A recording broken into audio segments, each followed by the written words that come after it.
Britain will mark Queen Elizabeth's record-breaking 70 years on the throne this week with 4 days of celebrations, ranging from military parades and a church service to street parties and a pop concert outside Buckingham Palace.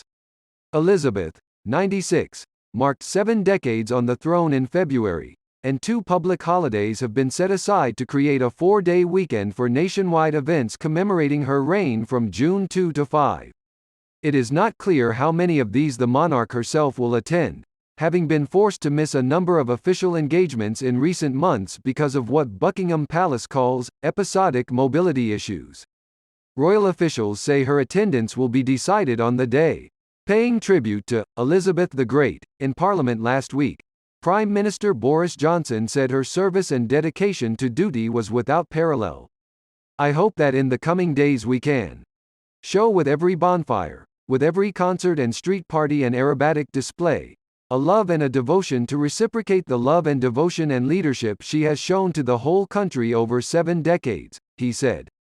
The 4 days of events begin on Thursday with the traditional Trooping the Colour military parade in central London, which will be followed by a flypast of modern and historic aircraft. The Queen is also due to make an appearance on the balcony of Buckingham Palace to greet the crowds, although the 2 most controversial members of the royal family, her son Prince Andrew and grandson Prince Harry, will be absent. In February, Andrew settled a U.S. lawsuit in which he was accused of sexually abusing Virginia Giuffre. He had previously stepped down from public duties because of his connections to the late convicted U.S. sex offender Jeffrey Epstein. Harry, younger son of heir Prince Charles, also gave up royal duties to move with his American wife Meghan to Los Angeles, from where they have delivered barbs and accusations of racism against the royal household. However, both are likely to attend other engagements over the long weekend.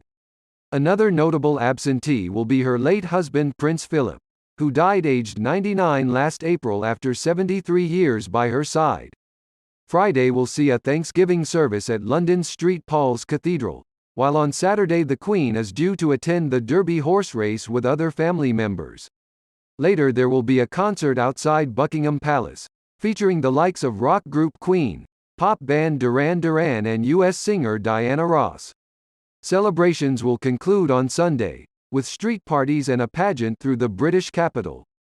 Elizabeth became the Queen of Britain and more than a dozen other realms including Canada, Australia and New Zealand on the death of her father King George VI on February 6, 1952, while she was in Kenya on an international tour.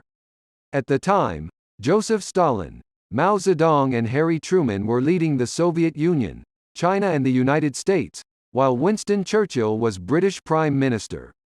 In September 2015, she overtook her great-great-grandmother Queen Victoria to become the longest-reigning monarch in nearly 1,000 years of a line that traces its origin back to Norman King William I and his 1066 conquest of England. During her 7 decades on the throne, the Queen has been a symbol of stability for the country during huge social, economic and political change, including the end of the British Empire. Not only has Your Majesty been a constant presence in the lives of most of your subjects, but you are also the 3rd longest-serving monarch in world history, the Speaker of Parliament's House of Commons said in a statement. Polls show she remains very popular and well-respected, although they suggest growing indifference to the monarchy among younger people. A YouGov survey for the Republic Campaign Group last Thursday also found that more than half of those surveyed were not interested in the Jubilee. Rather than being a national celebration, the Jubilee is a minority interest, said Graham Smith from Republic. The lack of interest across the country and all age groups under 65 shows the monarchy's future is in serious doubt.